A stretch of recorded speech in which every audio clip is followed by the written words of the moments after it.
Okay. Hello. Hello. I'm Hannah. I'm Katie. And we are co-owners, co-businesswomen of the Clay Agenda. Exactly. Which, if you don't know, we make labia light switches. Yes. Light switches that look like labias.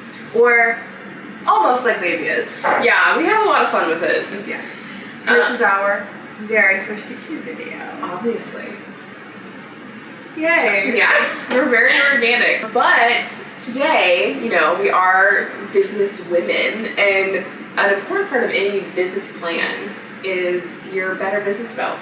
Clearly. Yes. You know, if you don't have a better business spell or some sort of candle magic in your business plan, you're seriously lacking an important section. What else are we gonna do? We're gonna answer Q&A questions. Yes. I said that. That's fine. Yeah, I don't like that. We'll cut it out. We'll cut it off the record. Yeah, so Katie knows a lot about this. I'm practicing Wiccan for the past like 4 years now, so this is something I do in my everyday life. But since Hannah and I co-own the Clay Agenda, it doesn't seem right doing a business spell without the other really important party. So yeah, please explain. So I kind of took a hybrid of a bunch of different spells. Basically, like I said, we're doing some candle magic today. It's kind of like the intro into magic spell work. It is very similar to like color magic, if you're at all familiar with that. It basically follows that mantra of like when I was an emo kid and I wore like dark clothes all the time, it's because I wanted to like disappear. So it's like, it's very dark, but like black clothes, you know, you wear them to kind of fade in with your surroundings. Whereas like if I wear something red, I want to feel sexy. If I wear something blue or like lavender, it's to feel calm. It all centers around this one candle. that is quite literally why it's in the middle of the table. Yeah. Let's set the mood. Okay. The mood has been set. Welcome to the mood. Yeah. Oh my god, this just like shattered. Okay. Other side. There we go. I did some protection magic on this candle, so I kind of light at the beginning of like any ritual or meditation, just to keep any bad shit out of here. So we've got candles. We've got candles symbolizing the 4 elements, which is really important. We have some herbs over here. We have some crystals that I've picked out that I thought would be good to put in like a little sachet that Hannah will then kind of keep near our Clay Agenda supplies. We have a cleansing stick or cleansing wand because some of these things are new supplies that I just got and you want to clear all that bad energy. It's really important to mention that this is ethically sourced. This has a little bit of sage in it, but the shop I got it from is very aware of the cultural appropriation of Native American spirituality, so they actually grow their own sage, so we're not like co-opting that. So it's ethically grown, ethically sourced. I try and do that with all of the things that I have, with the exception of these Dollar Tree candles. Yeah. Oh my god. Oh, fire. It smells weird. It does smell weird. So we're just kind of letting the smoke go over things. So like I said, I just bought some of these like stones in the bag yesterday, so I want to make sure that we're just starting from 0. Just any negative energy. First question, Hannah. First question. Because we got a lot to get through. What was the inspiration for the first glitch? Last year, it was like end of summer, I was kind of looking for a creative outlet to do after work because I was working like this really boring corporate desk job. So I was looking for some sort of creative outlet, so I started working with polymer clay. I originally tried to jump on that polymer clay earrings bandwagon, but I was not good at that. And I just like thought of it. I thought it'd be funny. And then I mentioned to Hannah whenever I was like, I don't know if I can put a light switch cover in the oven. I looked it up and it actually, somebody had already done it. Yeah. Somebody had already made, it was like a highly realistic labia. But you know, Hannah and I just want to do it for fun, you know, and so everyone's looking for quarantine activities. Yeah. So I came over to her house, we made it, we had a really good time with it, and we shared it on social media, and a lot of people showed interest to it, and we had a lot of ideas of things that we could do. We were just like, we can make this our own, and we did. Yeah. We can move on to the next step, which is, we have some pieces of paper here. We need to write out our intentions. So this is a business spell. So our intentions should probably be business related, clay agenda related. Yeah. It's nice to like just dream big. Be like, we want to be, you know, I don't know, what are things that big people dream of? Fortune 500 company or something like that. Forbes, like 30 under 30. Exactly. You can dream that, but like what I always like to do is I like to write out my intention and like kind of how I'm going to do it as well. It's like I want to reach 10K by May of next year, and I will do that by ABC. Yeah. Okay. So now we're gonna fold them up because we're gonna put these in our little bag. Next question. What is your favorite glitch? My personal favorite, I think, is the pie one. I made one here. Yeah, I made one that looked like a cherry pie. I've also made a blueberry pie. I think that was just like the first time that I really like sculpturally like did something that I was like really proud of. Yeah. And so I was really excited about that one. Yeah, I love that one. Fun, you know. Yeah. And we worked on that one together because I'm not that good at painting, and so Hannah was able to help me make it look like actual pie. Yeah. I think my favorite is the Valentina, which is the Birth of Venus one. I'm So special. so proud of that one, and so nervous that I will never be able to replicate it again. we shall see. Yeah. Sometimes Hannah and I make glitches where it's just like, oh, this is cute. Like, I like this one. But sometimes I'm like, we've made art. Yeah. Like, this is art that we've made. It should be hung up in a gallery kind of art. All right, next. So we're going to call on the elements, which we've kind of already done. Green candle over here is representing earth. Also, the herbs we have on the station are representing earth. The smudge cleansing wand thing, I don't know exactly what I want to call it. Fire is obviously represented by the fire. Many different Many places. sources of flame. We had incense going, but it was choking me. So that would have represented air. But the cool thing about candles is that they can actually represent all four elements. So kind of the smoke that is coming off the candles is representing air in the situation. And then, what am I missing? Water. Water. I have two vials up here. You might not be able to see them because they're kind of small. But one is one is moon water, so it's charged during a full moon, and one is sun water, so it's charged during a very bright, sunny, wonderful day. And has a little bit of lemon in it. Yeah. You know, for everyone to sip on it. And I have a margarita. We have a margarita. And not sponsored. that's where I keep it. Yeah. So what I usually do is I kind of say like I call upon the element of air to bring swiftness to this ritual. I call upon the element of earth to bring grounding to this ritual. I call upon the element of water to bring clarity to this ritual. I call upon the element of fire to bring passion to this ritual. Oh, I got chills. All right, next cue. This would be a perfect segue to the airbending question, or the... Yeah. Would we be benders in the Avatar The Last Airbender universe? Yes. I think I would be water. But I haven't taken like a BuzzFeed quiz or anything like that, so who knows if that's real. I think I would be earth because I'm a Taurus, like through and through. You would 100%. Yeah, I wear like a ton of earth tones. I feel very at home in forests. I'm a big fan. I'm a big fan of just putting my feet in the dirt. Yeah. So the next thing is we're going to anoint the candle. I have this High John the Conqueror root oil. I got it from this Conjure Shop in Nashville, Tennessee. And basically when you're anointing a candle, we've already cleansed it. You're just kind of like, almost like consecrating it. Like you could take like, if you were like, if you had like holy water, that's not my vibe, you know, but like it's kind of the same energy. Yeah. Like you are kind of blessing the candle. So this is just a kind of a cheap candle I got at our local Metaphysical shop. This is a really good size. this one as well, like a tea light, because this candle has to burn out entirely for like the magic to take full effect. So you don't want like to do a spell with like this, because you're going to be waiting years. Just saying. So how we do this is I usually just put some on my finger. I put some on my finger, she said, like an adult. And then the next thing that we'll do is we'll take my knife. And I always carve a word into my candles that I think symbolizes what we're talking about, or like what the magic's for.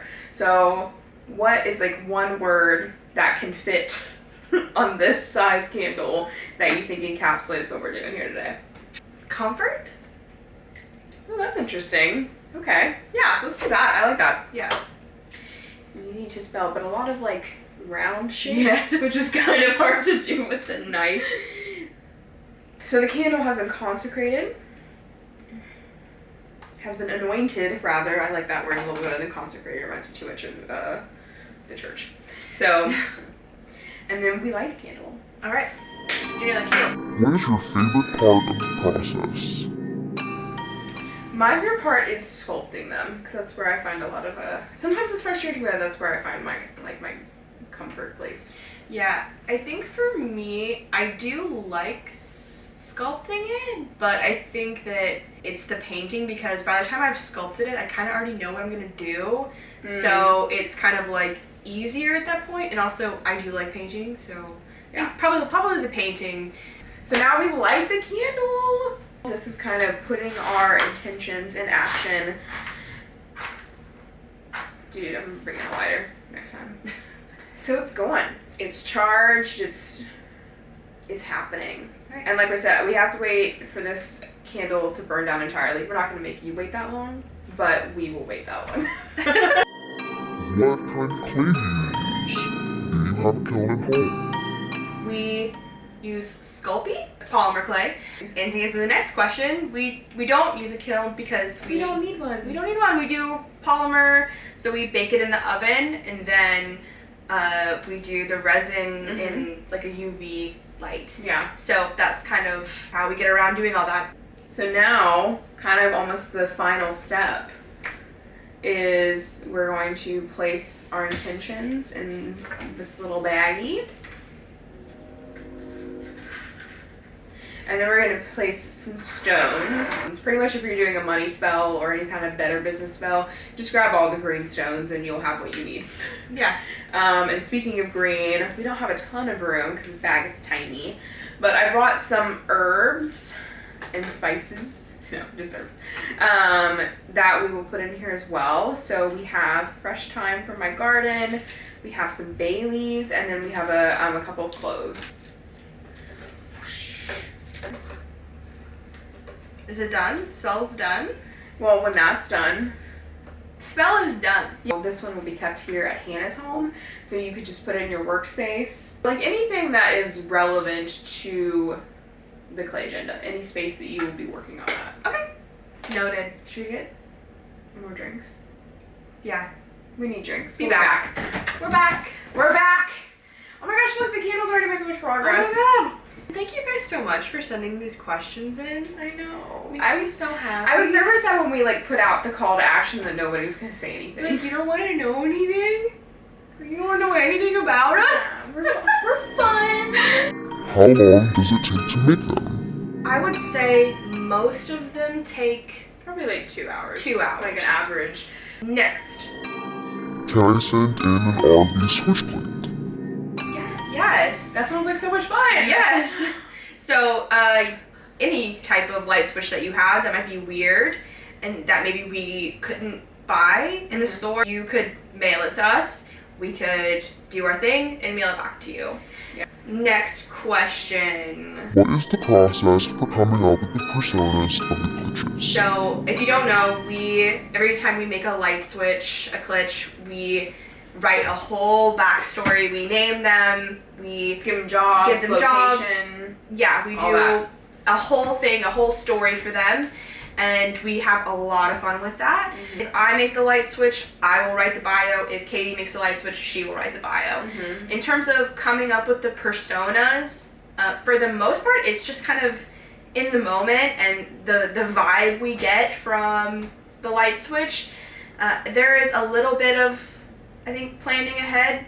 We have lists of names we like, or locations we like, or jobs. Yeah.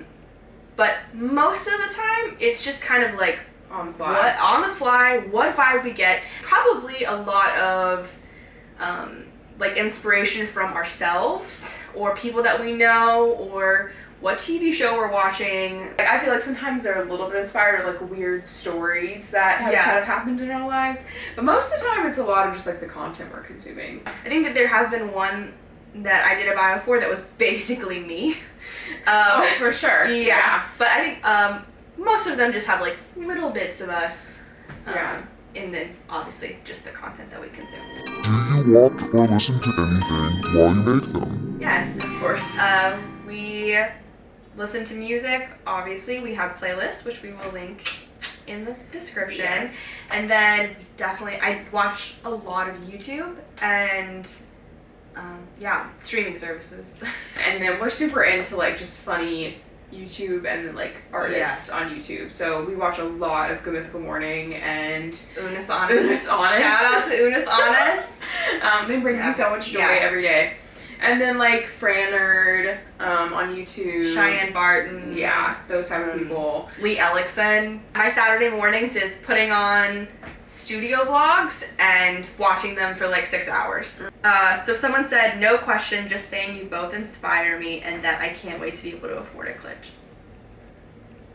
Thank you. We do really try to make them affordable. Like we have a lot right now that are only $20. Yeah, but then we do have some that are more expensive, but we just put more time into them. So yeah, it's like that balance of wanting to make things like really accessible for people, but also like not undervaluing our work. Yeah, it doesn't make any sense to put so much time and effort and concentration and planning into a light switch to, like I said, undervalue all the work you put into it. Yeah, because if we start undervaluing our work, then that's going to make other artists undervalue their work too, to compete, and that's just not the vibes we want to give off. Yeah. What is your favorite area in the US? My honest answer is Florida. Yeah, anyway. Yeah, we're Florida fans. If I had to go off like not nostalgia vibes, I think I might say, I don't know why, I went to Arizona one time a couple years ago and I've been hung up on it since. I went to Phoenix, went down like further south down to like Globe, Arizona, and I just love, like their mountains are so weird. Yeah. Because they're like mountains, you know? Like we have like green rolling hills and they have like mountains, Hannah. Yeah. Like it's all desert and cacti. It's just like, it is like the exact opposite of West Virginia, which is where we're from. Mm-hmm. And so it just like blew my mind. And like, oh my god, the tacos are so good. It was a really good time. However, scorpions. If you were a plant, what would you be? I thought about this a long time, and I've told her my reasoning. Basically, when I sat down to think about this, I was like, I need a plant that is like beautiful, obviously, but like really resistant to change and kind of high maintenance. Because those are, and also like if a plant can be lazy, those are the characteristics that I think like define me. So I kind of came up, and I'm not 100% sure because I've never owned this plant, but I've read a lot about it, is the fiddle fig, there's so many F's, fiddle fig tree leaf plant or whatever it's called. Fiddle fig leaf tree? No, that's not right. You know what I'm talking about. That one that's like all over interior designers' Instagram pages right now. I have heard, because they're actually from a humid environment, like a tropical environment, that whenever people are trying to acclimate them to their Midwest homes, that it's very easy to kill them. And I just feel like I'm the same way. Like like I said, I'm a Taurus through and through. Like if you move me 2 inches from that window, I will start to die. So I took a quiz and it said Devil's Ivy, and this was its explanation. You have a very loyal, forgiving nature, and you are almost always happy regardless of your surroundings. You have natural beauty. Yet you're very low maintenance. You are also tolerant of people's flaws and live to please. Oh my god, forgiving my ass. Not you, but other people. I forgive you. Okay. Every moment I forgive you. I just know that there's gonna be some time and she's gonna bring up some BS from when we were like 8. That's you. We both do it. So, if you ever don't know the answer to a question, there is 100% a BuzzFeed quiz on it. I remember What type of soup you are? There's a BuzzFeed quiz. Do you have a favorite tattoo artist? I do have one. It's Lilydoestattoos on Instagram. I'm obsessed. They're like kind of weird and unexpected, and I love them. I always answer questions twofold because I really like talking. Favorite artist that I've actually been to is Natalia Rainy in Edinburgh, Scotland. I'm obsessed with my cat tattoo that I got from her. It's just like the cutest thing I've ever seen. Also, it's the first time I've ever like collaborated with the tattoo artist to be like, let's create this design together, when typically I just kind of go in with an idea and I'm just like, slap it on me. But my favorite tattoo artist that I haven't been to, but I really want to, is Iambabyking on Instagram. They're in Berlin, and they do just a lot of like really strong black line work and like just really fun illustrative stuff. So I'm a big fan of them. But yeah, so that was all the questions we had time for. If we didn't answer your question, we'll save it for the next one. So follow us on Instagram if you don't.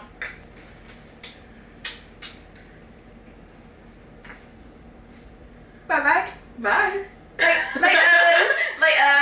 Shout out to Bend It Like Beckham. Bye now. Follow us on Instagram. Find us on Etsy.